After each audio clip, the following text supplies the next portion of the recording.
자, 여러분 안녕하세요. 어느덧 또 한 주가 지났습니다. 제 기준으로 이야기를 해버렸네요. 이 한 주가 지난 게 아니고 연휴가 끝나고 이 강의를 들으시겠네요. 네. 어느덧 벌써 5월이고, 그리고 제 기준에서 또 이야기한다면 요즘 뉴스가 심상치가 않죠. 네. 요즘 코로나 환자도 거의 적게 나오고 있는 추세이고, 방역도 생활방역 단계로 넘어가고 하다 보니까 이 온라인 계약을 마무리하고 실제 이제 오프라인 계약, 등교 계약이 점점 현실화되고 있는 실정입니다. 제가 강의를 찍는 날짜가 5월 4일이거든요. 정부가 5월 4일 4시에, 지금 시간이 3시거든요. 4시에 등교 계약을 언제 할지 일정을 정확히 정한다고 했는데, 1시간 후에 과연 며칠부터 여러분들 등교 계약이 정해질지 기대가 됩니다. 11일 혹은 19일 며칠이 될지 모르겠는데, 그리고 이 5월달 되면 참 아쉬운 게, 여러분들 어찌 보면 중간고사도 벌써 마무리되었어야 하고, 그리고 여러분들 인생의 마지막 체육대회, 그러니까 한창 진행될 때가 바로 요 시기인 것 같아요. 날씨도 요즘 좀 일찍 더워진 것 같기도 하지만, 어쨌든 요 시기에 운동하기도, 또 밖에 나가서 뛰놀기도 엄청나게 좋은 시기인데, 여러분들 이 좋은 날에 집에 어찌 보면 틀어박혀서 요만한 모니터만 쳐다보고 있는 이 본인의 처지를 너무 안타깝게 생각하면 안 돼요. 지금 어렵고, 지금 우울하고, 지금 힘들고, 요 시기를 잘 극복을 한다면 분명 여러분들에게 다가오는 2021년, 여러분들 인생에 딱 한 번밖에 없는 대학생 20살 새내기 때 정말 행복한 시절을 보낼 수 있으리라고 확신합니다.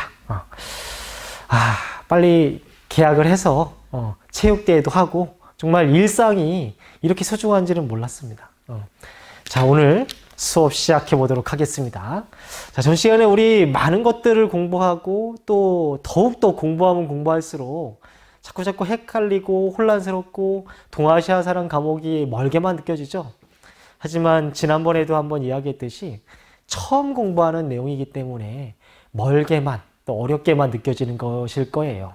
공부를 하다 보면 분명히 익숙해지고, 또 재미도 붙일 수 있는 과목이 이 동아시아 과목이라고 생각합니다. 자, 우리 지난 시간에 했던 내용 좀 정리 좀 해볼게요. 선생님 기준에서 오른편으로, 여러분들 보는 기준에서 왼편으로 중국사를 또 정리해 봤어요. 하상주, 진한, 위진, 남북조, 수당. 좀 간단하게 정리해 봤죠. 그리고 선생님이 동그라미 표시한 이 왕조명이 통일왕조라는 거 금방 눈치채셨을 거예요. 그죠? 중국 최초의 왕조인 하왕조와 상왕조를 거쳐서 저 주나라 때 중국이 분열 혼란에 빠진 시대를 뭐라 불렀죠? 그렇죠. 춘추전국 시대라 불렀죠. 이 춘추전국 시대를 극복한 왕조가 진이고, 진이 단명하고 한이라고 하는 왕조가 등장하고, 한나라가 멸망하고 난 다음에 위진남북조에 다시 분열 혼란기를 거쳐서 수의 단명, 그리고 당의 오랜 왕조, 오랜 통일 왕조 지속기간, 이런 식으로 중국 왕조가 지속이 되었어요. 진행이 되었어요. 그리고 당나라도 멸망을 하고 난 다음에 다시 60년가량의 5대 19기라는 분열 혼란의 시대를 종식시킨 왕조가 송이었는데, 이 송나라는 이 건국자 송태조 조광윤 자체가 군인 출신, 지방 절도사 출신이라고 했죠. 그러다 보니까 지방 절도사 출신으로서 황제가 된 본인처럼 똑같이 누군가 따라해서 중국 왕조, 중앙정부를 흔들어 제낄 수 있다라고 생각해서 문반과 무반 중에, 브레인과 군인 중에 누구를 더 우대하는 정책을 펼쳤다? 머리 쓰는 문반을 더 우대하는 문치주의 정책을 펼친 황제가 송태조 조광윤이라고 했어요. 그래서 송왕조는 건국되고 멸망될 때까지 지방에서 변란이라고 하는 것들이 특별히 없어요. 하지만 그 대신 북방 유목민족의 침입에 상당히 시달림을 받았던 왕조가 바로 송왕조죠. 그래서 송왕조는 북송과 남송으로 구분한다 그랬죠. 북송 시절의 수도 이름이 뭐였죠? 네, 카이펑이었죠. 이 카이펑을 유목왕조에게 빼앗기고 난 이후에 저기 남쪽 강남, 이만, 항저우라는 동네라네 수도로 천도를 하게 되는데 이 시절을 남송이라고 했죠. 그래서 송은 문반과 무반 중에 누굴 우대했다? 문반을 더 우대했기 때문에 지방에서 변란은 일어나지 않았지만 북방 유목민족 왕조의 큰 친위과 시달림을 받은 왕조였다. 하지만 송왕조는 경제적으로 상당히 높은 수준의 단계에 이른 국가라고 했어요. 이 송왕조를 괴롭혔던 유목왕조를 다른 말로 뭐라 부르냐면 정복왕조라고 했죠. 이 정복왕조는 순서대로 요, 금, 몽골이 있었어요. 요는 거란민족이 세운 국가고 금은 여진족이, 그 다음에 몽골족이 이 송나라를 괴롭혔죠. 선생님 여기 필기는 하지 않았지만 하나 빠진 게 있다면 서하라는 국가가 있었죠. 서하. 비단길을 장악하고 탕구투족이 세운 이 유목 왕조 중에 하나였어요. 저 몽골족의 이 건국자가 누구였죠? 위대한 황제라는 뜻의 징기스칸이 건국자였고 이 징기스칸의 2대, 3대, 4대, 5대에 이르는 쿠빌라이 칸 때 드디어 송왕조를 멸망시키고 유목민족으로서는 최초로 중국 전역을 지배하는 원왕조가 탄생하게 됩니다. 이 원왕조는 중국 본토 지역을 장악하고 있는 이 몽골족의 왕조고 징기스칸의 후예들이 저 서쪽 중동 지역에 차가타이 칸국, 오고타이 칸국, 그리고 킵차크 칸국, 일칸국이라고 하는 형제 국가들을 더 세웠어요. 그래서 이 동서양을 아우르는 이 세계 제국을 이룬 왕조가 원제국이었어요. 근데 유목민족은 이 중국을 지배하고 중동 이슬람 지역까지 지배하고 난 이후에 초기에 유목민족의 강성함을 점차 잃어버리게 돼요. 그리고 문화적으로는 중국 전통민족에 비해서 유목민족들이 상당히 좀 뒤처질 수밖에 없었어요. 이런 시기에 이 몽골 지배층들은 중국 한족들을 그들의 장점을 배우기보다는 그들을 철저히 차별하는 몽골인 제일주의 정책을 펼치면서 중국 민족들을 억누르고 차별하고 지배하고 있었어요. 이런 것들이 초기 한 100년 동안은 어느 정도 유지되고 세계 제국을 아우르는데 별 문제가 없었지만 문화적으로 낮은 유목민족이 문화적으로 문화 수준이 높은 중국민족을 지배하는 건 이런 식으로 지배하다가는 장기적으로 유지가 될 수가 없었어요. 결국에 100년 정도 이후에 원나라가 생긴 지 100년 정도 이후에 원황실이 부패해지기 시작하고 교초라고 하는 원황실에서 직접 발행한 지폐가 있는데 이 교초라고 하는 지폐를 엄청나게 남발을 해요. 국가재정이 이 허덕이다 보니까 이 경제 자체의 근본적인 문제를 해결하기보다는 국가에서 발행하는 화폐를 남발해버려가지고 국가재정이 더욱더 악화되는 그런 이 상황을 초래하게 됩니다. 이런 상황은 마치 우리나라에 흥선대원군이 경복궁을 중건하면서 당백전이라는 고액 화폐를 엄청나게 남발한 적이 있죠. 그런 상황과 좀 비슷한 사례라고 할 수 있습니다.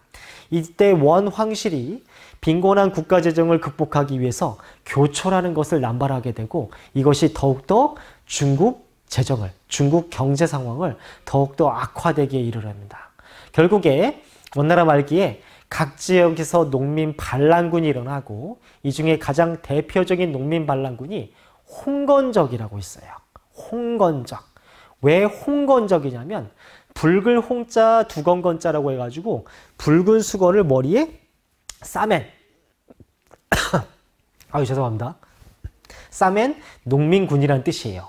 이 대표적인 홍건적, 또 이들이 믿고 있는 종교가 백령교라고 하는 종교를 믿고 있었는데 이런 각지에서 일어난 농민 반란을 결국 이겨내지 못하고 이 농민 반란군 중에 한 명이었던 주원장이라는 사람이 이끈 농민 반란군에 의해서 결국 중국을 지배했던 원황실이 무너지게 됩니다. 그리고 방금 선생님이 이야기했던 주원장이 이끈 농민 반란군이 결국에 원나라 수도였던 지금의 베이징, 북경까지 점령하면서 유목민족, 몽골민족들을 다시 원래 자리에 있던 북쪽으로 만리장성 이북 지역으로 쫓아내버리고 중국 전통민족 한족이 다시 중국 전역을 차지하게 되는 시기가 도래합니다. 바로 그 주원장이 세운 나라가 바로 오늘 우리가 공부할 명이라고 하는 나라예요. 명. 이 명은 방금 선생님이 이야기했듯이 무슨 왕조냐면 한족 왕조예요. 한족. 시험 문제는 이 한족 왕조라는 말이 잘 나오지 않지만 제가 일부러 써봤어요. 여러분들 헷갈리지 말라고. 지금부터. 자, 중국 역사를 보면 자, 저쪽 보시죠. 하상주, 진한, 위진, 남북조, 수당, 송까지. 이때까지는 전부 다 중국 민족이에요. 우리 민족을 뭐라 부르죠? 한민족이라 부르죠. 중국 민족은 뭐라 부르냐면 한족이라 불러요. 우리 민족은 똑같이 한족인데 한자로 우리 민족은 이렇게 써요. 알 필요 없어요. 근데 중국 민족은 뭐라 쓰냐면 이렇게 한족이라고 해요. 아마 요 한자 유심히 어디서 봤던 기억이 있을 수도 있어요. 장기를 더 본 학생이라면 요 한자가 좀 익숙하죠. 요 한자가 바로 빨간색 왕덩어리에 써져 있는 한자예요. 그리고 초록색 왕덩어리에 써져 있는 게 초자예요. 그래서 초나라와 한나라의 싸움을 게임화시킨 게 장기판이거든요. 그 초나라와 한나라가 언제 싸웠죠? 언제 싸웠냐면 저 진 왕조가 멸망하고 난 다음에 천하의 패권을 차지하겠다고 초나라와 한나라가 한 4년 정도 싸우게 돼요. 싸우고 한나라가 이기게 되죠. 그래서 이 한나라, 한고조 유방이 한 왕조를 세우고 난 한 300~400년간의 시기에 이 중국의 고대 문화가 전부 다 완성이 돼요. 그리고 중국 민족, 이 민족의 정체성이 확립되는 시기예요. 그래서 이 시기를 요 한나라의 왕조 이름을 따라가지고 중국 민족을 한족이라 부르는 거예요. 한족. 한족이라 부르는 거예요. 근데 저 송나라까지는 한족 왕조였죠. 하지만 중국이 유목민족 국가였던 몽골족에게 지배를 당했죠. 그래서 다시 주원작이 한족 왕조를 이렇게 세운 거예요. 왜 굳이 이렇게 한족 왕조를 썼냐면 그 다음 왕조가 어느 왕조냐면 중국의 마지막 왕조가 청나라예요. 이 청나라는 그러면 중국 정통 민족인 한족이냐? 한족이 아니에요. 이 청나라는 바로 어느 민족이냐면 여기 금 있죠, 금. 금나라를 무슨 족이라 부르죠? 여진족이라 부르는데 여진족 왕조예요. 여진족 왕조. 여진족이란 말은 또 어떤 말과 또 동음으로 쓰여, 동음이해라네. 같은 의미를 쓰이냐면 만주족이라고도 부르기도 해요. 만주족. 이때 이제 만주족이라고 자신의 부족 이름을 바꿔버려요. 그래서 이거는 중국의 마지막 왕조는 한족이 아니죠. 그래서 구별하라고 선생님이 한족 왕조라고 썼던 거예요. 자, 그러면 이 명나라의 건국자부터 건국자부터 시작해가지고 명이 멸망하는 시기까지의 내용을 한번 정리해 보도록 하겠습니다. 자, 방금 선생님이 명의 건국자가 누구라 그랬죠? 네, 주원장이라고 했죠? 이 주원장부터 한번 특징을 한번 알아보도록 할게요. 자, 명의 황제는 명의 건국자는 주원장인데 이 사람의 이제 왕호명 혹은 황제 명칭이 있겠죠? 뭐라 부르냐면 홍무제라 불러요. 홍무제. 홍무제 주원장.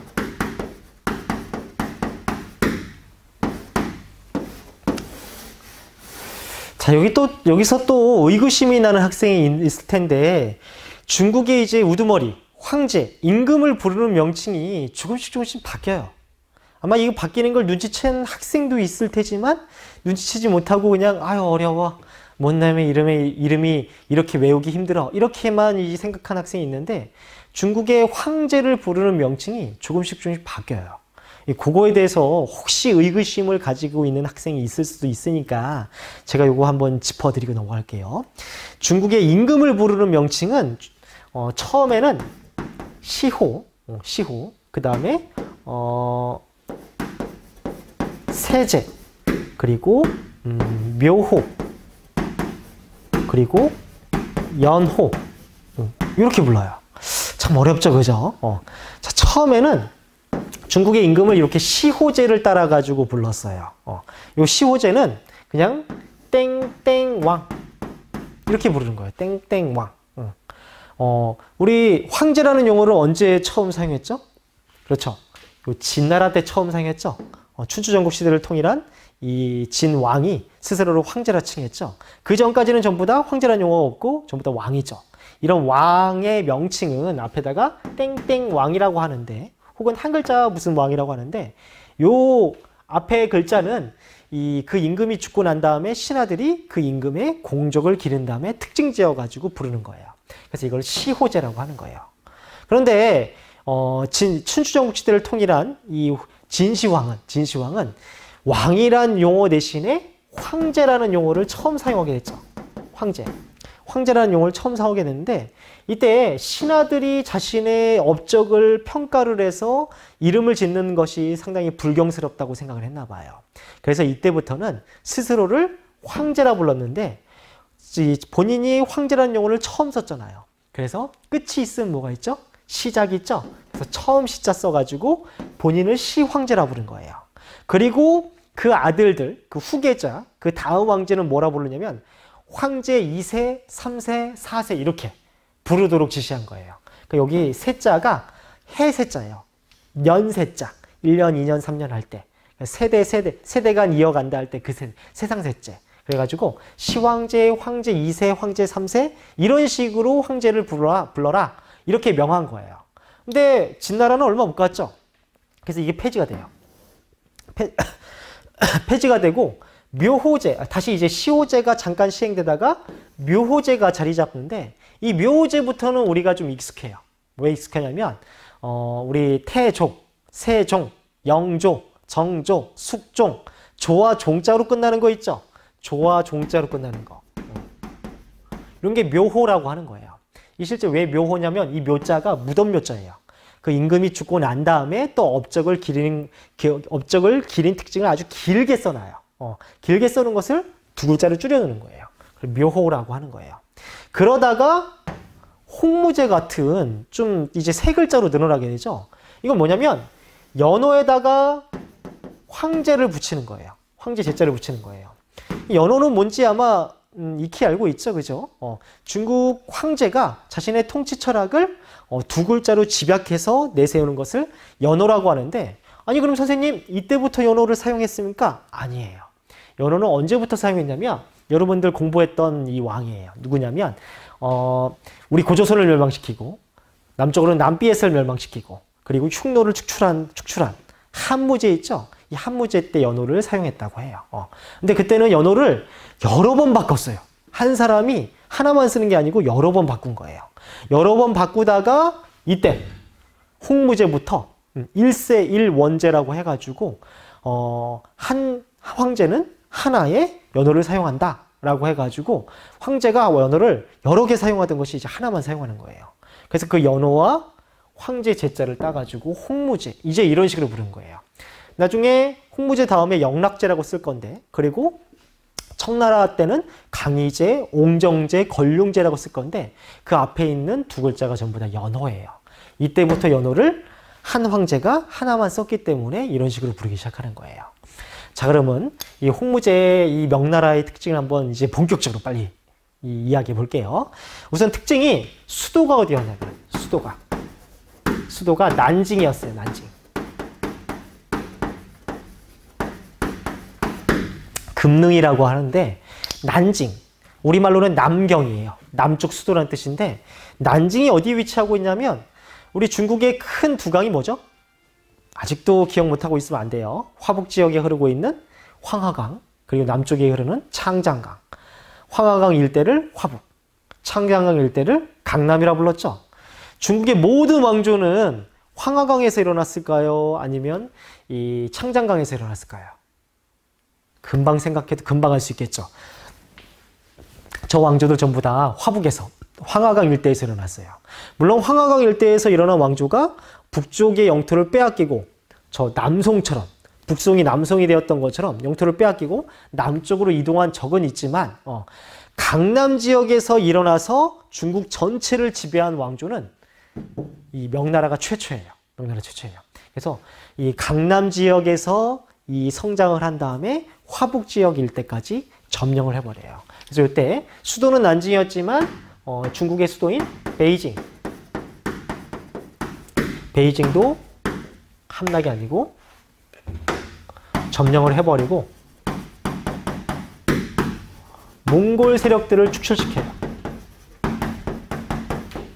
몽골 세력들을 쫓아내버려요. 몽골 세력들을. 이때 몽골은 그러면 선생님 멸망한 것입니까? 멸망한 게 아니에요. 몽골은 우리가 부르는 이 몽골에는 아주 여러 개의 부족이 있었어요. 근데 여러 개의 부족들을 누가 통합한 거냐면 징기스 칸이 통합을 했던 거예요. 근데 이때 주원쟁에 의해서 몽골이 이 만리장성 이북 지역으로 쫓겨나가고 이 몽골 부족들이 다시 여러 개의 부족들로 다시 분열이 돼요. 근데 이 분열되었다고 해가지고 몽골이 그러면 멸망한 거냐? 멸망했다고 할 수가 없어요. 왜냐하면 몽골이 징기스칸에 의해서 여러 개의 부족이 하나의 부족으로 통합되었을 때도 강력했지만 흩어졌을 때도 분열이 되었을 때도 엄청나게 강력했어요. 그래서 이 흩어진 분열된 이 몽골 부족이 여전히 만리장성 이북 지역에 강성한 힘을 자랑하고 있었어요. 그래서 이때 이 몽골 부족은 예전에 징기스칸에 의해서 쿠빌라이 칸에 의해서 하나로 합쳐진 거대한 제국은 아니지만 이때도 북원이라고 부르면서 왜 북원이라 부르냐면 북쪽으로 쫓겨난 원 황실이라는 뜻이에요. 그래서 이때 북원이라 부르면서 아직도 그 강성함이 건재했어요. 그래서 이 중국의 수도인 이 당시 명나라 수도인 아직은 뭐 수도가 난징이지만 나중에 다시 베이징으로 옮기는데 이 명나라 수도까지 함락할 정도로 또 명나라 황제까지 사로잡을 정도로 이 몽골이 강성함을 유지하고 있어요. 다만 예전에 쿠빌라이 칸 때의 이 원 제국은 이게 위험에 비하면 한참 못 미치지만 어쨌든 아직까지는 강성함을 자랑하고 있었어요. 그러니까 이 북쪽에서 북원과 명이 이 엄청나게 대립하고 있는 형국이겠죠. 자, 이렇게 수도 난징을 수도로 정하고 강남에서 시작해서 화북지대를 점령하고 몽골을 북쪽으로 축출시킨 명나라의 건국자가 홍무제입니다. 자, 홍무제 때는 또 특징이 할 만한 게 황제권을 엄청나게 강화시켜요. 황제권을 여기 권 안 썼네. 황제권을 엄청나게 강화시키고 신하들의 힘을 엄청나게 눌러버리는데 신하들 중에 가장 대표격에 해당되는 사람이 제상이에요. 제상. 다른 말로는 승상이라고 하는데 승상. 이 제상 제도를 폐지해버려요. 신하들의 나름 대표라고 할 수 있는 이 승상 제상 제도를 폐지해버리고 황제권을 더욱더 강화시킨 황제가 홍무제입니다. 그러면서 원래는 신하들이 다 해야 될 일을 이 홍무제 본인이 전부 다 해결을 했다고 해요. 이 홍무제가 실제로 일을 처리하는 속도를 보면 어마어마하다고 해요. 거의 우리 조선의 임금으로 비유해보면 우리 조선의 워크홀릭으로 되게 유명한 임금이 누구죠? 우리나라 역대 성군으로 이 칭송받고 있는 세종대왕이죠. 세종대왕만큼 이 홍무제도 스스로 능력도 상당히 뛰어나고 스스로 모든 업무를 처리하고자 했던 그런 황제였다고 합니다. 그래서 이렇게 신하들의 힘을 좀 눌러놓고 모든 기구의 부서의 일을 황제 직속으로 돌린 사람이 이 홍무제예요. 또 홍무제는 육유라는 것을 반포해요. 육유. 이 육유가 뭐냐면 육자가 여섯 육자, 유자가 유교, 유학할 때 유예요. 그래서 6가지 계시명, 6가지 지침을 천하에 반포를 한 거예요. 백성들에게. 이 내용은 간단해요. 부모에게 효도해라. 그리고 윗사람을 공경해라. 이웃과는 친하게 지내라. 이런 내용이에요. 근데 이런 뻔한 내용을 왜 이 천하에 반포를 했냐면 일단 원나라 황실이 무너졌고 다시 중국 전통민족의 한족의 황실이 들어섰다. 그리고 그 황제가 바로 나 홍무제다.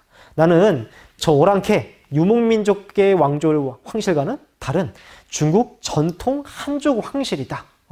그런 것을 약간 좀 입증하는 차원에서 유교적 지침을 전국에 반포하는 거예요. 전부 다 알고 있는 내용이에요. 부모에게 효도하고 이웃과 친하게 지내고 친구들과 이렇게 화합하며 지내라. 뻔한 내용인데 일부러 반포함으로 인해 가지고 유목민족 왕조는 끝났다. 다시 중국 한족 왕조가 시작되었다. 이런 것을 이 백성들에게 머릿속에 각인시키기 위함이에요. 또 이 홍무제가 또 특징할 만한 게 또 무엇이 있었냐면 이 홍무제 주원장은 상당히 정말 본받을 만한 인물이라고 할 수 있어요. 왜 본받을 만한 인물이냐면 우리가 지금껏 뭐 역대 황제들을 한번 살펴보면 황제를 살펴보면 다 집안이 어느 정도 본인의 실력도 능력도 출중했기 때문에 천하를 제패한 황제가 될 수 있었지만 기본적으로 그 황제가 된 사람들의 집안 가문을 보면 다 빵빵해. 다 금수저야. 얘네들 무슨 자기의 능력, 실력 늘 이게 출중해가지고 천하를 제패했다고만 단언할 수가 없어요. 왜냐하면 워낙 다 금수저로 태어난 사람이에요.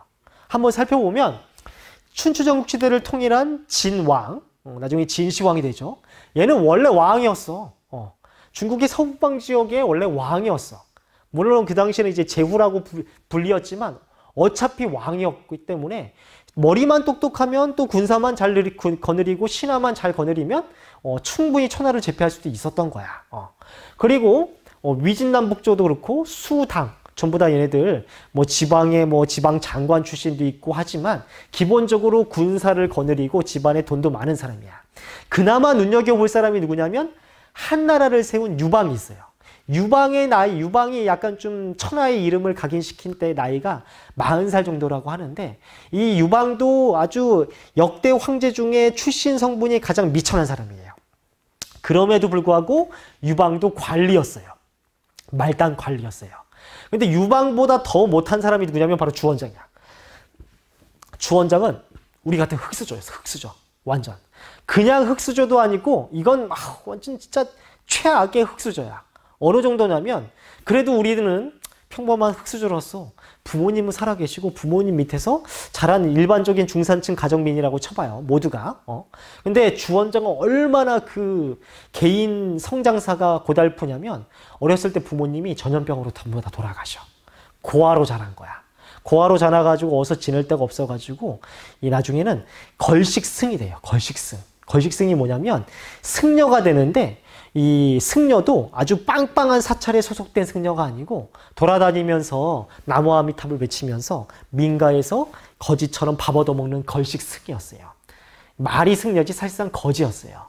이것뿐만 아니라 이 사람의 이제 성장사를 보면 매사 성장하는 내내 뭐 사회 정치사를 볼 여력이 없어. 거의 그냥 삼시세끼 하루 먹고 사는데 급급한 그런 처지에 살고 있던 농민이었는데 원나라 황실이 약간 흔들흔들거리고 각지에서 지방 농민 반란이 일어나자 이 기회를 틈타가지고 홍건적의 무리에 들어갔는데 이때부터 자신의 능력을 약간 좀 뿜어내기 시작했던 거예요. 그래서 일개 그냥 병사로 들어갔다가 그 다음에 뭐 하급 무장, 중간급 무장, 그 다음에 그 무리의 우두머리까지 된 사람이에요. 거의 입지전적인 인물이죠. 그래서 이 주원장은 본인이 엄청나게 이 고달프게 자란 성장사가 있기 때문에 지방에 있는 탄간 오리 새끼들을 엄청나게 미워했어. 지방에 있는 신하들을 엄청나게 미워했어요. 중앙정부에서 녹을 먹고 지방을 다스려야 되는 이 관리들을 엄청나게 미워했기 때문에 아마 이 재상제도도 폐지했고 또 지방에서 지방관들이 정말 양식껏 농민들을 다스리고 세금을 징수한다는 것을 절대 믿지 않은 사람이 홍무제예요. 자, 그러면 지방에 있는 지방관을 믿지 못해가지고 이 사람들에게 세금 징수 권한을 안 줘. 그럼 누구에게 세금 징수 권한을 주냐 이거예요. 바로 이 홍무제는 어떤 제도를 통해 가지고 세금 징수를 실시했냐면 이갑제라는 것이 있어요. 이갑제.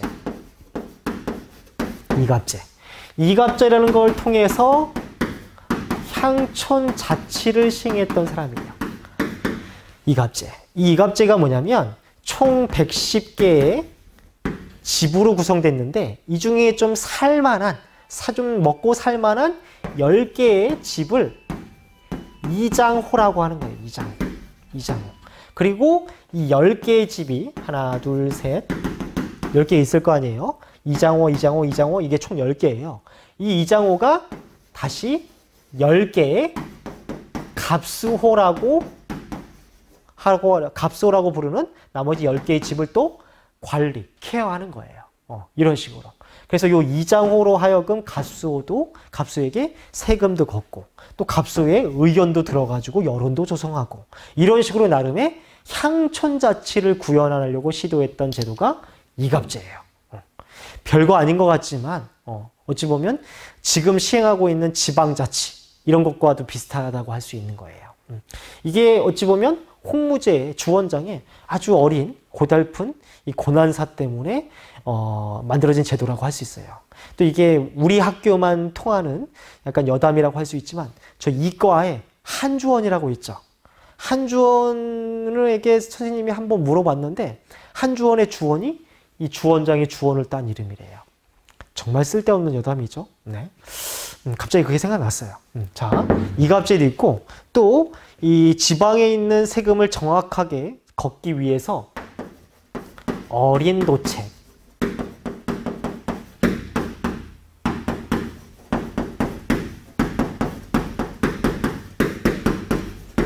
부역 황책이라고 하는 이거는 뭘까?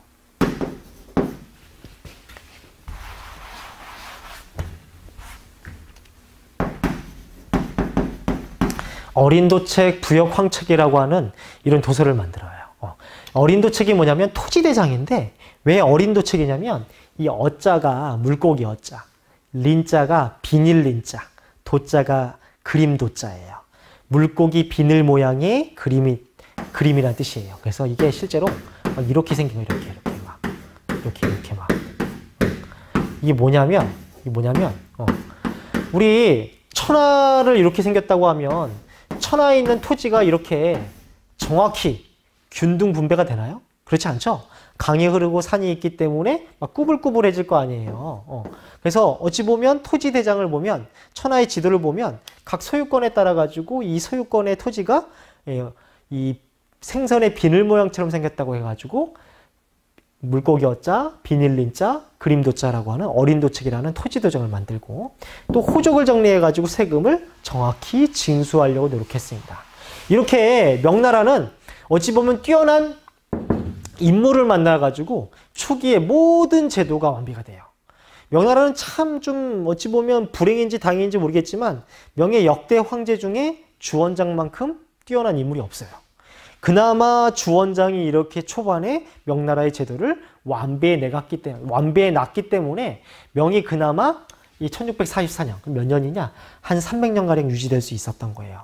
요 이후에는 정말 좀 특이할 만한 이 황제가 없어요. 계속 시달려요. 명나라 자체가. 자, 그럼 또 이제 명나라의 이 홍무제의 정책을 이어서 또다시 전성기를 구가하는 사람이 있는데 그건 잠깐 끊어서 얘기할게요. 네, 다시 시작해 보도록 하겠습니다. 자, 이 명의 건국자 홍무제에 이어서 명의 전성기를 이끈 인물이 또 있습니다. 바로 명의 세 번째 황제인 영락제예요.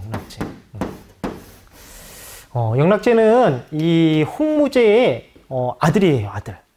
이 홍무제 주원장은 내치 건국하고 난 다음에 내부 제도는 본인이 직접 완비를 하고 혹시 후계자 문제가 또 이 불거질 수 있을 것 같아가지고 이 주원장의 아들이 한 26명, 5명 이 정도 된다고 해요.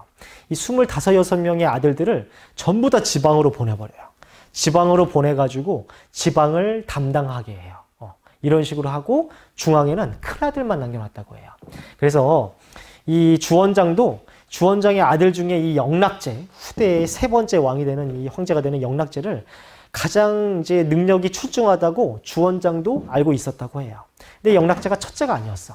첫째가 아니어가지고 첫째에게 황위를 넘기는 것이 이 왕조가 오래 지속될 것이라고 판단해가지고 첫째에게 황위를 넘겼는데 이 첫째가 일찍 죽어버렸네.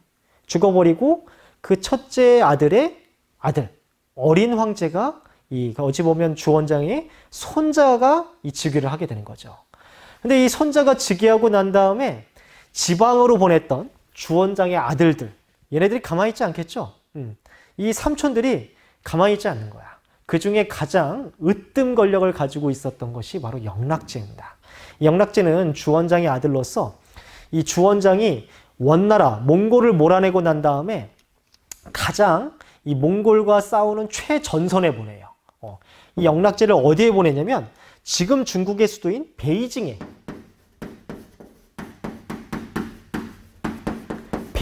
보내가지고 몽골과 끊임없이 싸우게 해요. 그런데 이 영락제가 왕자 시절 때, 황자 시절 때 몽골과 지방에서 아버지의 명을 받고 끊임없이 싸우면서 곧잘 이겨내요. 그런 와중에 중앙의 황실에서, 중앙 황실 아직 난징이죠. 중앙 황실에서 아버지가 죽고 난 다음에 큰형님이 황위를 이어야 되는데 큰형님이 죽어버리고 그 어린 손자가 황위를 이었다는 이야기를 듣게 돼요. 영락제에게는 어린 조카가 되겠죠. 그죠? 그래서 이 어린 조카를 몰아내버리고 스스로 황위를 이어간 사람이 바로 이 영락제예요. 마치 누구랑 상당히 비슷하죠? 우리나라 역사에 수양대군이랑 상당히 비슷하죠. 그죠? 세종의 아들이 문종인데 문종이 금방 죽죠. 그리고 어린 아들 단종에게 왕위를 넘겨줬는데 이때 문종의 동생이자 세종의 둘째 아들이었던 수양대군이 단종, 어린 조카를 몰아내버리고 왕이 되잖아요. 그런 인물이 바로 영락제예요. 자, 영락제는 워낙 본인이 뛰어난 인물이기도 해요. 그리고 또 자신의 근거지가 어디라고 그랬죠? 베이징이라고 했죠. 그죠? 그래서 수도를 이때 베이징으로 옮겨요. 수도를 베이징으로 천도를 해요. 수도를 베이징으로 천도를 하게 됩니다. 그래서 이때 우리가 지금 중국 수도를 북경을 중국어로 얘기하면 베이징이에요. 북경이라고 하고 원래 명예 수도를 난징, 이걸 남경이라고 하는데 북쪽에 있는 수도, 남쪽에 있는 수도, 북경, 남경이란 말을 누가 만들어냈냐면 바로 이 영락제가 만들어낸 말이에요. 그래서 이렇게 북경, 자신의 근거지로 수도를 옮기고 그리고 끊임없이 몽골과 싸우기 시작하죠. 여전히 몽골과 싸워요. 그래서 몽골을 격퇴해버리고 그리고 지금 우리가 여러분들 중에 가본 사람, 안 가본 사람 있겠지만 아마 안 가본 사람이 훨씬 많을 거예요. 중국 여행 관광 요소로서 가장 으뜸가는 것이 긴 성, 뭐 있죠? 만리장성이 있죠? 이 만리장성을 개보수해요.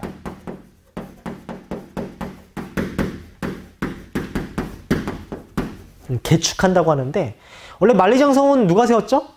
그렇죠, 여기 진시황이 세웠죠. 진시황이 흉노를 몰아내버리고 흉노의 재침을 막기 위해서 만리장성을 구축했을 때 그때 만리장성은 뭘로 세웠다고 했죠? 벽돌로 세웠나요? 아니면 흙으로 세웠나요? 흙으로 세운 거예요. 토성. 근데 우리 지금 가보진 않았지만 혹은 가본 사람도 있겠지만 만리장성은 흙으로 세워졌나요? 아니죠. 만리장성은 벽돌로 세워졌어요. 그러면 이때의 만리장성, 우리가 지금 보고 있는 중국의 만리장성은 어느 때 세워졌느냐? 바로 이때 세워진 거예요. 명시대 때 개축되었던 것이 우리가 지금 알고 있는 만리장성이에요. 만리장성. 그래서 몽골을 쫓아내버리고 만리장성을 개축을 하고 또 지금의 베이징에 중국, 우리나라 수도에, 우리나라 서울에 대표하는 조선의 궁궐 뭐 있죠? 경복궁 있죠? 경복궁보다 엄청나게 큰 이 중국의 성, 자금성을 이때 만들어요. 자금성. 여러분들 교과서 62페이지에 나와 있어요. 자금성.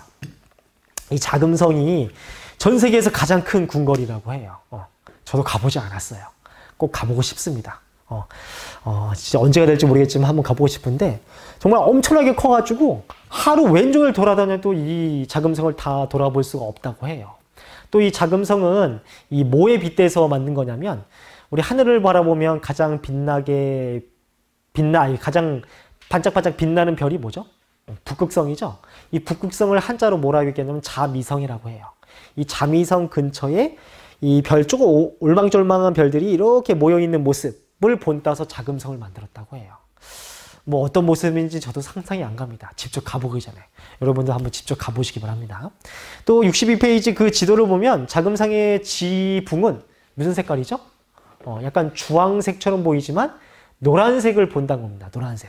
노란색은 어디의 색깔이냐면 흙의 색깔이에요. 노란색은 또 흙의 색깔이면서 땅의 색깔이면서 이 동서남북 방위명 중에 어디를 의미하냐면 동도 아니고 서도 아니고 남도 아니고 북도 아닌 중앙을 의미해요. 중앙을 의미하는 색깔이 바로 노란색, 황금색입니다. 그래서 중국 황제가 무슨 색깔 옷을 입죠? 중앙을 의미하는 황금색 옷을 입는 거예요. 그래서 우리나라 입장에서는 이게 좀 안 좋은 것들이 있는데 우리나라에는 이 청색으로 표현된 이 건축, 약간 건축이나 기와 이런 것들이 많아요. 청색. 이 청색이 동쪽을 의미하는 거예요. 어디 동쪽이에요? 당연히 중국의 동쪽을 의미하는 거죠. 그래서 이 동서남북을 칭하는 색깔이 다 있어요. 이 동서남북을 칭하는 색깔을 여러분들 금방 외울 수 있는 게 우리 좌청룡, 우백호, 남주작, 북현무라는 말 들어보셨나요? 청룡, 백호, 주작, 현무. 여기에 청룡, 백호, 주작, 현무. 앞에 글자 있죠? 청, 백, 주, 현. 이게 전부 다 이 색깔을 의미하는 거예요. 청룡의 청, 푸를 청자, 백호의 백, 흰 백자, 주작의 주자는 붉을 주자, 현모의 현자는 검은색 말하는 거예요. 그래서 우리나라 같은 경우는 이 청색을 빗댄 이 건축물이나 기와나 이런 것들이 많은데 이게 결코 어찌 보면 좋다고 할 수 없는 거죠. 왜냐하면 천하의 중심을 우리라고 생각하지 않고 중국이라고 생각했기 때문에 우리 자신을 청색으로 표현한 거예요. 그래서 우리 창덕궁에 가보면 청기와 건축물들이 있어요. 이런 것이 자국 중심의 역사관이라고는 볼 수가 없는 거죠. 사설이 길었네요. 자, 이렇게 자금성을 축조했던 왕이 영락제예요. 그래서 이 몽골도 격퇴하고 좀 명예 위신이 상당히 높이 올라갔고 또 본인의 위신도 상당히 높이 올라갔죠. 이렇게 높아진 중국 환족 왕조의 위신을 더욱더 드높이기 위해서 벌인 사업이 또 뭐가 있냐면 정화의 항해라는 거예요. 정화의 항해. 정화는 사람 이름이고 항해는 우리 신항로 개척처럼 어딘가를 막 돌아다녔다는 거예요. 이거 연도도 반드시 알고 있어야 돼요. 연도가 1405년부터 1433년 15세기 초예요. 상당히 오랜 기간 동안에 한 6, 7차례 이렇게 남쪽을 항해를 했다고 하는데 자, 일단 정화라는 인물에 대해서 알아보면 정화는 이슬람 사람이에요. 중국인이 아니고. 이 사람은 이슬람계 사람으로서 이 중국에 있던 사람이에요. 이슬람 사람이 왜 중국 왕조에 있냐? 우리 원나라. 원나라 가보면 이 중국 한족을 철저히 차별하고 배제하고 그리고 이 색목인, 눈 색깔이 있는 이슬람 사람들을 고용했다고 했죠. 그래서 이때 중국에는 이슬람 사람들이 아직까지 있었어요. 그 이슬람계 사람 중에 정화가 정확한 이제 직업은 환관이에요. 환관. 우리 내시라고도 알고 있죠. 그죠?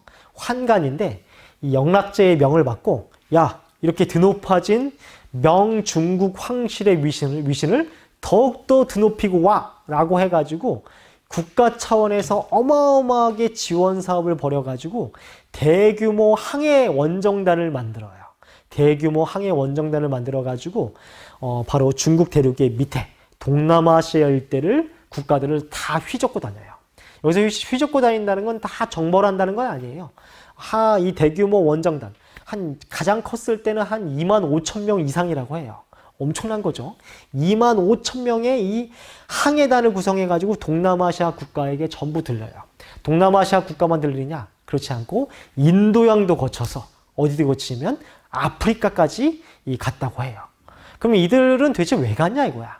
방금 선생님이 이야기했듯이 드높아진 중국 황실의 위신을 더욱더 드높이기 위해서 지금 천하에는 세계에는 이렇게 명황실이라고 하는 대단한 국가가 있다. 나 그 명황실에서 보낸 사절단이야. 너희 우리나라에게 충성해. 충성하면 우리의 진귀한 물건을 너희들도 한번 가져갈 수 있도록 허락해 줄게 라고 해가지고 이 항해단을 꾸린 거예요. 동남아시아, 인도양, 아프리카의 여러 국가들을 거치면서 우리 중국과 무역하려면 우리 중국에게 신하로서 바짝 엎드려봐. 그럼 우리 중국과 무역할 수 있도록 허락해 줄게. 이런 식으로 중국 명황실의 위신을 드높이기 위한 용도로 출발한 게 이 정화의 항해단이에요. 약간 경제적인 목적, 정벌의 목적, 군사의 목적 그런 건 없어요. 어디까지나 위신을 드높이기 위해서. 이걸 다른 말로 뭐라 그러냐면 중요하니까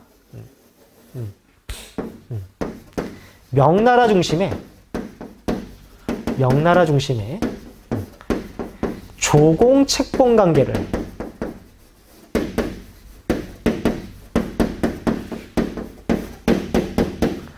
명나라 중심의 조공 책봉 관계를 강화시키기 위한 조치예요. 자, 어려운 말 나왔죠? 그죠? 조공 책봉. 조공 책봉. 조공은 조자가 아련할 조자, 공자는 바칠 공자예요.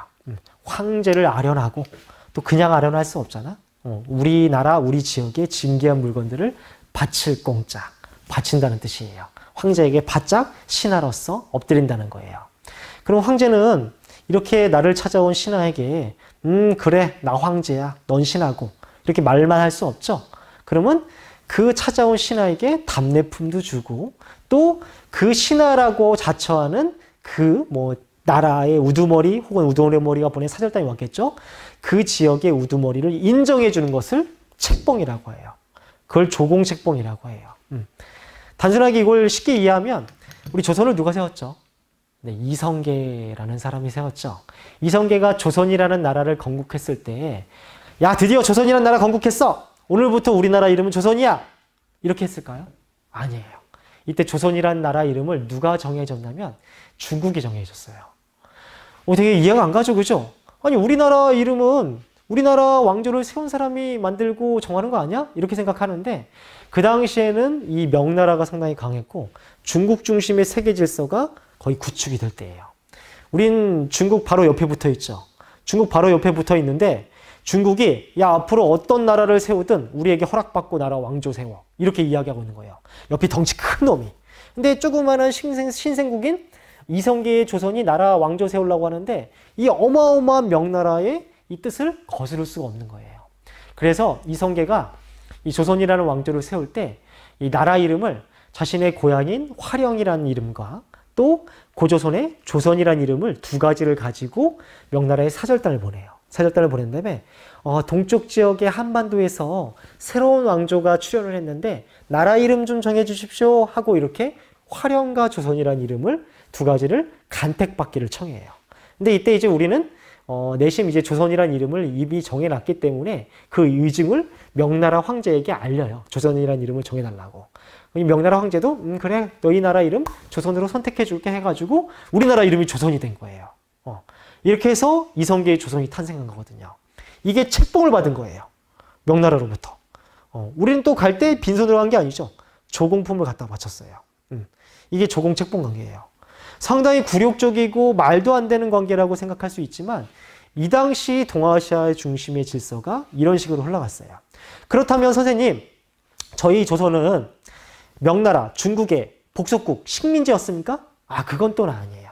이건 어디까지나 형식적인 관계예요. 형식적인 관계. 우리 조선은 조선만으로 독립적인 왕조를 구축하고 있었고 중국의 간섭을 받고 있지 않았지만 무시할 수 없는 옆에 강대국이 있기 때문에 이내 이 중국 명나라에 비위만 맞춰준 거예요. 그럼 비위를 맞춰줘서 우리가 얻어내는 건 무엇이 있습니까? 명예 선진적인 문물을 얻어내는 거죠. 그래서 우리가 우리의 조공품을 갖다 바치고 명예 선진적인 문물을 우리가 받아온 거예요. 그 관계를 조공책봉 관계로 설정을 한 거예요. 이 조공책봉 관계를 영락제는 더욱더 알리고 싶다 해가지고 그 당시 명과 조선, 명과 일본은 이미 알고 있는 나라죠. 또 명과 베트남 이미 알고 있는 나라예요. 그런데 더욱더 알리겠다고 동남아시아, 인도양 그리고 아프리카까지 보내가지고 명의 이 위신을 세우겠다고 이런 조공책봉 관계를 강화시킨 거예요. 그 여기에 따르는 나라가 많았을까요? 네, 많았어요. 물론 이거를 우리나라처럼 적극적으로 따르지 않았지만 중국과 교육하는 관계를 중국과 경제 교육을 하려면 이런 관계를 설정해야 되는구나. 오케이. 중국 너희들과 교육하려면 이런 관계 충분히 형식적으로 맞춰줄 수 있어. 라고 이 형식을 맞추고 명나라의 조공책봉 관계에 들어가는 나라들이 꽤 많았다는 거예요. 어쨌든 이 정화가 명의 위신을 세우기 위해서 거의 한 30년에 육박하게 항해 원정단을 꾸려서 아프리카까지 갔다 왔어요. 이때 재미있는 이야기 중에 아프리카에서 뭘 가지고 왔냐면 우리 동아시아에서는 절대 볼 수 없는 동물이 있죠. 목이 긴 동물. 기린을 가지고 와요. 아프리카에서.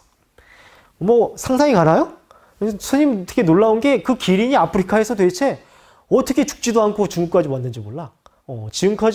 지금도 배를 타도 한 달 이상이 걸리는 건데 그 당시에는 거의 1년 이상 걸릴 거 아니에요. 근데 그 기린을 어떻게 배에 태워가지고 중국까지 왔는지 아직도 미스테리예요. 실제로 중국에 기린이 와가지고 중국 애들이 그 기린을 그려놨어요. 그래서 오늘날 와 진짜 중국 이 당시에 아프리카까지 갔다 왔구나 라고 하는 증거가 되는 거예요. 정말 신기하죠, 그죠? 또 하나 이제 특이한 게 지금 이제 동남아시아, 태국, 미얀마, 이런 말레이시아 이런 나라에 사실상 동남아시아를 주름잡고 있는 사람들이 이 중국계 출신의 화교들이 많거든요. 이 화교들이 동남아시아에 진출하겠던 계기, 시작점이 바로 언제냐면 바로 이 정화의 항해예요. 정화 항해. 이 정화의 항해를 통해 가지고 동남아시아에 대한 정보를 중국 애들이 알게 되었고 이때부터 본격적으로 중국인들이 동남아시아로 진출해서 화교라는 이름으로 자리매김했다고 해요. 자리매김했다고 해요. 또 그 와중에 여기 옆에다 쓸게요. 어디도 정보를 하냐면 베트남도 정보를 해요. 베트남. 베트남도 정보라는 일을 벌입니다. 원래 이 베트남 정보를 위에다 썼어야 되는데, 죄송합니다. 자, 이렇게 정화의 항해단이 어마어마한 이 규모로, 세계를 누볐다는 거예요. 근데 이게 중요한 게, 우리 항해라고 한다면, 대항해라고 한다면, 서양의 신항로 개척을 떠올릴 수 있죠. 콜럼버스, 바스코 다가마, 마젤란. 요 시기보다 정화의 항해가 빠를까요? 느릴까요? 콜럼버스의 아메리카 대륙 발견, 마젤란의 세계 일주, 바스코 다가마의 아프리카 희망봉 발견. 이거보다 빠를까요? 느릴까요? 이게 빨라요. 이게 훨씬 빨라요. 콜럼버스가 아메리카 대륙을 발견한 때가 1492년이에요. 엄청 빠르죠? 반세기 빠른 거예요. 아니 그러면 신항로 개척, 바닷길을 누가 먼저 알았다는 거예요? 중국이 먼저 알았죠? 그럼 왜 어찌 보면 지금 서양 유럽이 전 세계를 지배하는데 그 요인 중에 하나가 바로 신항로 개척이거든요. 그럼 어떻게 먼저 바닷길을 개척한 중국이 세계를 지배하지 못했나요? 왜냐하면 아까도 이야기했듯이 이 정화의 항해단은 경제적인, 군사적인 이런 필요 때문에 떠난 게 아니고 어디까지나 명예, 조공책봉 관계를 강화시키기 위해서, 명예 위신을 강화시키기 위해서 벌어진 사업이라는 거예요. 그렇기 때문에 이 신항로 개척과는 처음부터 출발이 달라요. 처음부터 그 이 유럽은 정말 살아남기 위한 자생적인 필요에 의해서 출발한 거지만 이건 어디까지나 여유에서 나온 거예요. 여유에서. 그렇기 때문에 콜럼버스의 신항로 개척과는 전혀 차원이 다르다. 먼저 시행이 되었지만 이런 식으로 명예 이 전성기를 구가했던 황제가 바로 영락제입니다. 영락제. 그 이후로 이제 명중기 이후의 이야기를 해볼 텐데 이 강의 시간이 생각보다 상당히 길어졌습니다. 이 명중기 이후에는 아까도 이 주원장 이야기할 때 이야기했지만 딱히 훌륭한 군주들이 나와 있지 않고 계속해서 쇠퇴해버려요.